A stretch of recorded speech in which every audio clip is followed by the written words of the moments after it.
Hello.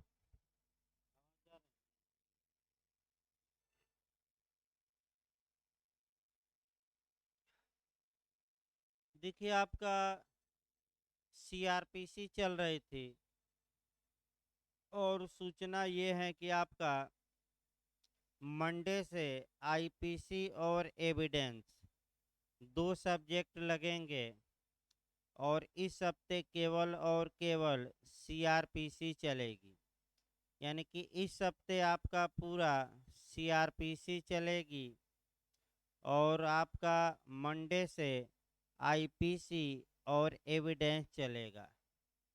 जो अब ये क्लास चल रहा है आपका ज़्यादा ध्यान मेंस पर दिया जा रहा है और जिन लोगों को प्री भी पढ़ना है तो प्री के पुराने रिकॉर्डेड वीडियो आपको ऐप पर मिल जाएंगे और उसमें ह- आपका ओल्ड करके वीडियो भेजा गया है जो केवल प्री के लिए हैं।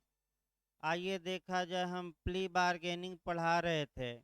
यहाँ से भी मेंस में और इंटरव्यू में क्वेश्चन बनता है और प्ली बार्गेनिंग की सामान्य सब बातें कल हम बता चुके हैं। एक उसमें सुधार कर लेना है कि प्ली बार्गेनिंग कब से लागू हुई, तो 5/7/2006।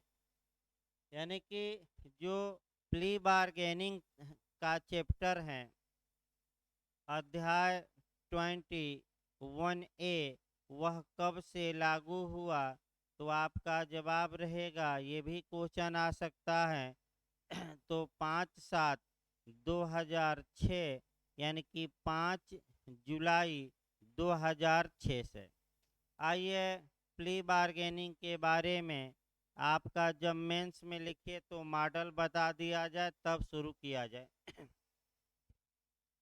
देखिए, जब भी मेंस में लिखिए 4-5 लाइन भूमिका बांध के इसका उद्देश्य लिखकर जो कल बताया गया था, आप ये दिखा दीजिए कि प्ली बार्गेनिंग का प्रावधान 265A से लेकर 265L तक दिया गया है। अब दो तरीका इसका मेंस में लिखने का है। एक ये तरीका है कि आप पॉइंट वाइज, यानी कि प्ली बार्गेनिंग शुरू से लेकर लास्ट तक बिना धारा वाइज लिख सकते हैं। ये भी तरीका है कि आप शुरुआती दौर में दिखा दीजिए कि 265A से लेकर 265L तक प्रावधान किया गया है जिनमें मुख्य बातें निम्नलिखित हैं। एक ये तरीका है। दूसरा तरीका अगर याद हो जाए तो आपका बेयर एक्ट है, यानी कि सेक्शन वाइज आप दिखा सकते हैं 265A, B ऐसे करके। तो आइए, आपका हम सेक्शन वाइज बता रहे हैं और उसमें की मुख्य मुख्य बातें बता रहे हैं। तो आइए सबसे पहला सेक्शन चला जाए, 265A। यानी कि जो पहला सेक्शन इसमें है 265A है। आपका 265A कहता क्या है, ये देखना है।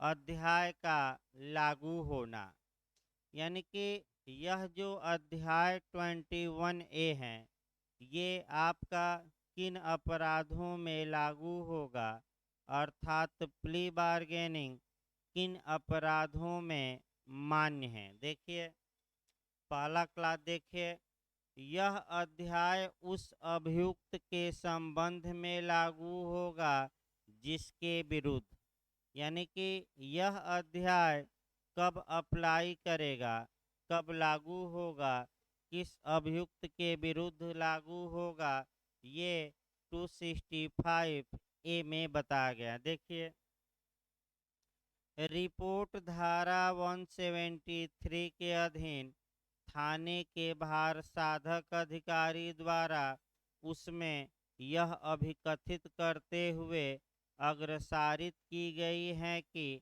उसके द्वारा उस अपराध के जिसके लिए तत्समय प्रवृत्त विधि के अधीन मृत्यु या आजीवन कारावास या 7 वर्ष से अधिक अवधि के कारावास का दंड उपबंधित किया गया है, सिवाय अन्य अपराध कारित किया जाना प्रतीत होता है।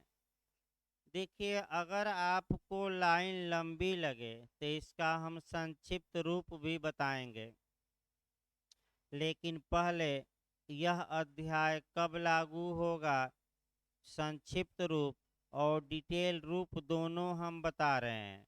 पहला पॉइंट ये है कि सीआरपीसी की धारा 173 के क्लाज 2 के तहत पुलिस इन्वेस्टिगेशन के उपरांत पुलिस रिपोर्ट भेजती है और पुलिस ने जो रिपोर्ट भेजी है उसमें यह अभिकथन किया हो कि अभियुक्त ने ऐसा अपराध किया है जिसमें मृत्युदंड, आजीवन कारावास या 7 वर्ष से अधिक का कारावास नहीं है।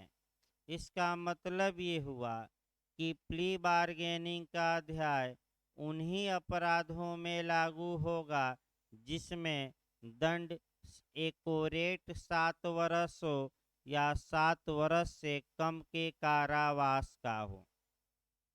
ये क्वेश्चन अच्छे से याद रखिएगा, यानी कि इसको संक्षिप्त रूप हम बता दें, संक्षिप्त रूप में कैसे आप लिख सकते हैं। पुलिस अधिकारी ने 173 के तहत रिपोर्ट भेजी है कि उसे प्रतीत होता है कि अभियुक्त ने ऐसा अपराध किया है जिसमें दंड 7 वर्ष या 7 वर्ष से कम का कारावास है, तब ये चैप्टर लागू होगा। दूसरा देखिए, आपका मजिस्ट्रेट से परिवाद, मजिस्ट्रेट ने परिवाद पर उस अपराध के जिसके लिए तत्समय प्रवृत्त विधि के अधीन मृत्युदंड या आजीवन कारावास या 7 वर्ष से अधिक अवधि के कारावास का दंड उपबंधित किया गया है, सिवाय अन्य अपराध का संज्ञान लिया है और सेक्शन 200 के अधीन परिवादी और साक्षियों की परीक्षा के बाद धारा 204 के अधीन आदेशिका जारी किया है।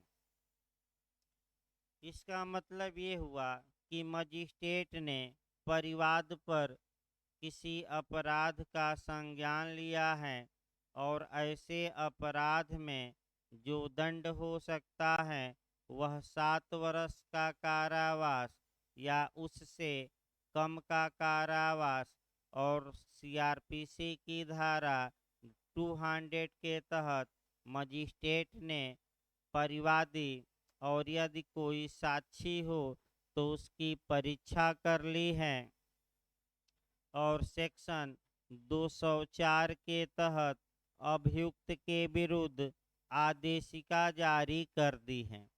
यानी कि कुल मिलाकर एक लाइन में ये कहा जाए कि चाहे संज्ञान पुलिस रिपोर्ट पर लिया गया हो या परिवाद पर लिया गया हो, अगर अभियुक्त ने ऐसा अपराध किया है जिसमें कारावास का दंड 7 वर्ष या 7 वर्ष से कम है तो ये चैप्टर अर्थात ये अध्याय लागू होगा, अर्थात प्ली बार्गेनिंग क्या होगी, मान्य। पूरा का निचोड़ 10 लाइन का निचोड़ बताया गया। अगला देखिए, किंतु वहाँ लागू नहीं होगा जहाँ ऐसा अपराध देश की सामाजिक आर्थिक स्थिति को प्रभावित करता है। यानी कि ऐसे अपराधों में प्ली बार्गेनिंग मान्य नहीं है जो अपराध देश के सोशल इकोनॉमिक यानी कि सामाजिक आर्थिक कंडीशन पर इफेक्ट डालते हैं ये क्वेश्चन इस समय प्री में भी ज़्यादा पूछ रहा है कि कौन ये निर्धारित करेगा कि ये जो अपराध हैं ये सामाजिक और आर्थिक दशा को प्रभावित करते हैं। ये क्वेश्चन आ रहा है ज़्यादा, तो इसके लिए क्लाज 2 में प्रावधान किया गया है। आपका स्पष्ट तुरंत क्लाज 2 लिखना है। उपधारा 1 के प्रयोजनों के लिए केंद्रीय सरकार अधिसूचना द्वारा तत्समय प्रवृत्त विधि के अधीन अपराधों का अवधारण करेगी जो देश की सामाजिक आर्थिक स्थिति को प्रभावित करने वाला अपराध होगा। यानी कि एक लाइन बस याद रखना है कि कौन से अपराध देश की सामाजिक आर्थिक दशा को प्रभावित करते हैं। इसका निर्धारण केंद्रीय सरकार सेंट्रल गवर्नमेंट नोटिफिकेशन जारी करके करेगी। यानी कि राज्य सरकार नहीं, संसद नहीं, बल्कि कौन करेगी। ये एचजेएस में भी आया था, एपीओ में भी आया था, आगे भी पूरा चांस रहता है कि कौन निर्धारित करेगा। फिर एक बार देखिए आपका, किंतु वहाँ लागू नहीं होगा जहाँ ऐसा अपराध देश की सामाजिक आर्थिक स्थिति को प्रभावित करता है, ये बताया गया, या किसी स्त्री, इसका मतलब ये हुआ कि किसी स्त्री के प्रति किए गए अपराध में ये अध्याय लागू नहीं होगा, भले ही उस अपराध के लिए सजा 7 वर्ष या 7 वर्ष से कम हो। अगला 14 वर्ष से कम आयु के शिशु के विरुद्ध कारित किया गया अपराध। इसका मतलब ये हुआ कि अगर किसी शिशु के विरुद्ध अपराध किया गया है और जिस शिशु के विरुद्ध अपराध किया गया है उसकी एज 14 ईयर से कम है, तो प्ली बार्गेनिंग का जो चैप्टर है अप्लाई नहीं होगा। इसके बाद आपका देखिए, पूरा बेयर एक्ट न पढ़कर आपका एक प्रक्रिया हम बता दे रहे हैं कि प्रक्रिया क्या होती है। अब जो आगे धाराओं में प्रक्रिया मिलेगी वह ये मिलेगी कि अभियुक्त, हाँ ये पॉइंट वाइज भी लिख सकते हैं, अब पॉइंट वाइज हम लिखवा रहे हैं। पहला ये हो गया कि कब लागू होगा, ये लिख देंगे। दूसरे पॉइंट में लिखेंगे कि प्ली बार्गेनिंग के लिए अभियुक्त व्यक्ति द्वारा मजिस्ट्रेट को आवेदन दिया जाएगा। यानी कि प्ली बार्गेनिंग के लिए एप्लीकेशन कौन देगा, अभियुक्त देगा। अभियुक्त एप्लीकेशन के साथ एक एफिडेविट लगाएगा, शपथ पत्र लगाएगा। शपथ पत्र में यह लिखा जाएगा कि वह पूरे अपराध की प्रकृति को समझ रहा है, कितना दंड मिल सकता है वह भी समझ रहा है, और वह स्वेच्छा से ये अभिवाक कर रहा है, ये आपका देखा जा, माने ये लिखेगा एफिडेविट में। जब शपथ पत्र में ये बातें लिख दी गई तो मजिस्ट्रेट आपका अभियुक्त का बंद कमरे में परीक्षा करेंगे। परीक्षा इस विषय के लिए करेंगे कि क्या अभियुक्त ने जो प्ली बार्गेनिंग की है या अभिवाक प्ली बार्गेनिंग की है, क्या अभियुक्त किसी के दबाव में तो नहीं किया है, अर्थात अभियुक्त स्वेच्छा से कर रहा है। तत्पश्चात चौथे पॉइंट में ये होगा कि अगर मामला परिवाद पर दायर किया गया है तो परिवादी को और अभियुक्त को नोटिस जारी की जाएगी, और अगर मामला पुलिस रिपोर्ट पर है तो आपका पीड़ित को, अभियुक्त को और अभियुक्त के अधिवक्ता को भी इत्यादि को नोटिस जारी होगी और ये मजिस्ट्रेट कहेगा कि अभियुक्त ने आवेदन दिया है, आप लोग एक समझौता पत्र तैयार कर लीजिए, यानी कि निस्तारण के लिए बैठकर आप लोग इस मामले का सॉल्व निकालिए। यानी कि कुल मिलाकर बैठकबाजी होगी। बैठकबाजी या तो सफल होगी या विफल होगी। अगर बैठकबाजी यानी कि लोग मिले, अभियुक्त मिला, पीड़ित मिला, सब कुछ मिला, लेकिन आपका मामला नहीं निपट पाया, मामले में रजामंदी नहीं हो पाई, तो जहां से जांच या विचारण रुका था उस प्रक्रम से जांच या विचारण क्या होगा, आगे बढ़ेगा। और यदि निस्तारण के लिए समझौता हो गया है तो मजिस्ट्रेट के पास वह समझौता पत्र पेश किया जाएगा। यानी कि निस्तारण के लिए समझौता पत्र कहाँ पेश कर दिया गया, मजिस्ट्रेट के पास कर दिया गया।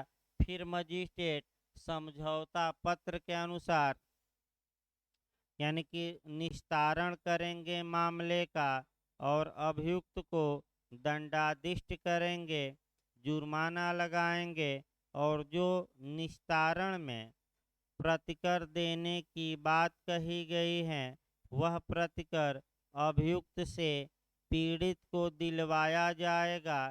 और यहीं सतर्क रहना है कि जब सब कुछ सही है तो प्ली बार्गेनिंग अभियुक्त कर ही लिया है, तो ऐसी दशा में आपका प्ली बार्गेनिंग में सज़ा ज़रूर लिखिएगा कि सज़ा कितनी दी जाएगी, अच्छे से इसको तैयार रखना है।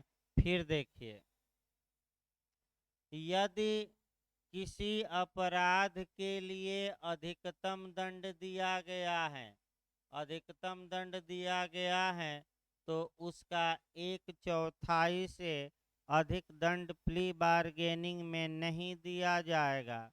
और यदि किसी अपराध के लिए न्यूनतम दंड दिया गया है तो न्यूनतम के मामले में कल बताया गया था, न्यूनतम के मामले में कल ही बताया गया था, उसका कितना से अधिक नहीं दिया जाएगा, आधे से अधिक नहीं, ये रट कर जाना है। तत्पश्चात अंत में निर्णय आएगा।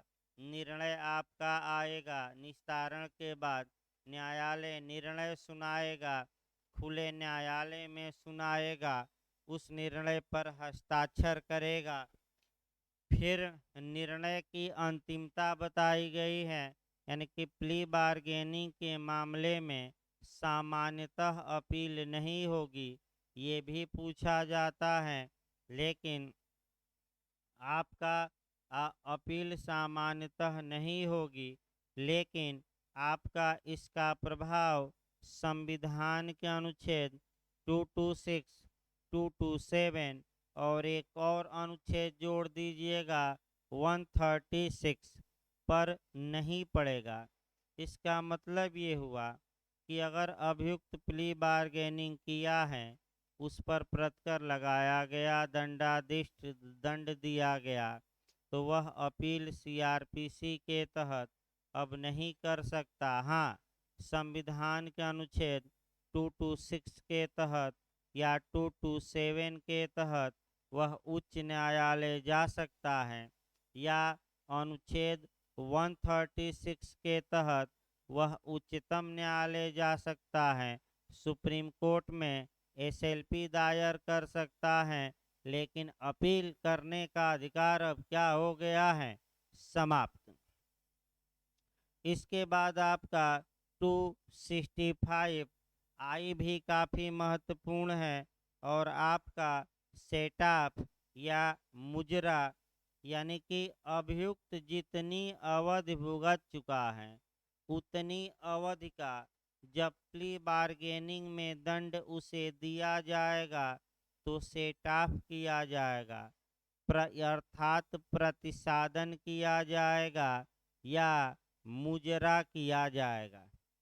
अब ये जो मुजरा शब्द है, कई प्रकार से लोग इसको देखते हैं, और सपना चौधरी का मुजरा न मान लीजिएगा और राखी सावंत का, ये मुजरा अलग है। इसको थोड़ा डिटेल में हमें बताना पड़ेगा, एक दो उदाहरण भी हम देंगे। लेकिन 265 आई यानी कि 265 आई में मुजरा का प्रावधान है, और प्ली बार्गेनिंग में भले दंड कम दिया जाए, लेकिन अभियुक्त अन्वेषण, जांच या विचारण के दौरान जितनी अवधि तक कारागार में निरुद्ध रहा है, वह अवधि दंडादेश में से कम की जाएगी, माइनस की जाएगी, मुजरा किया जाएगा। तो डांस पर दिमाग न ले जाइएगा मुजरा का। ये मुजरा यानी कि कटौती होती है। मुजरा मतलब क्या हुआ जितेंद्र भाई? कटौती, और कुछ ना जान लीजिएगा।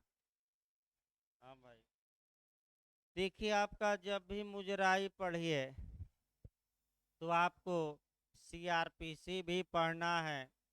सीआरपीसी में आपका 428 पढ़िएगा और 265 आई पढ़िएगा।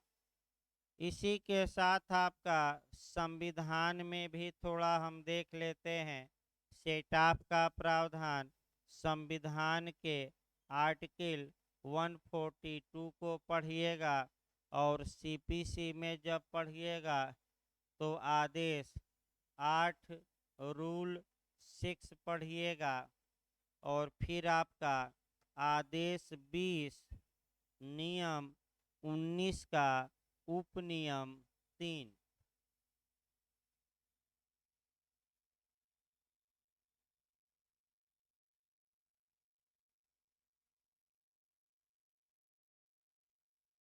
एक क्वेश्चन आने का चांस रहता है, फिर एक बार हम देखते हैं, तब लास्ट में उदाहरण बताते हैं।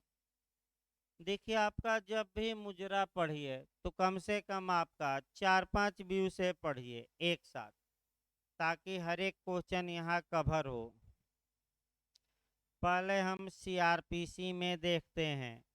सेटअप का सामान्य प्रावधान सेक्शन 428 में है, और ये मुजरा या प्रतिसादन की बात करता है।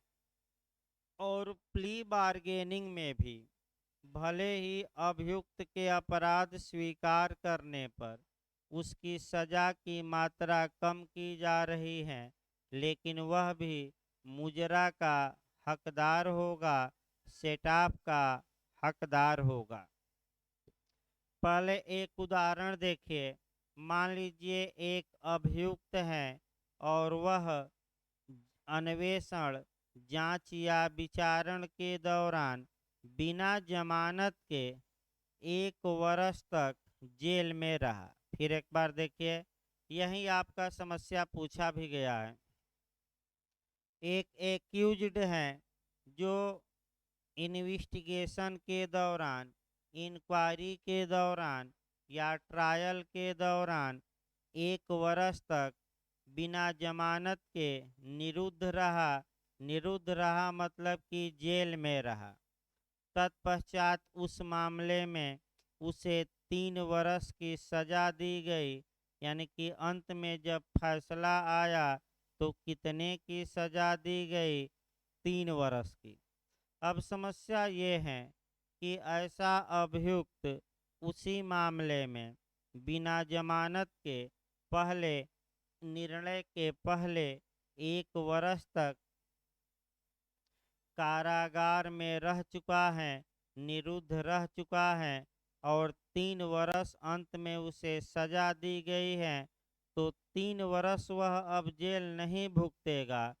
3 वर्ष में से 1 वर्ष का मुजरा किया जाएगा, 1 वर्ष कम किया जाएगा, और अब वह कितना दंडादेश भुगतेगा?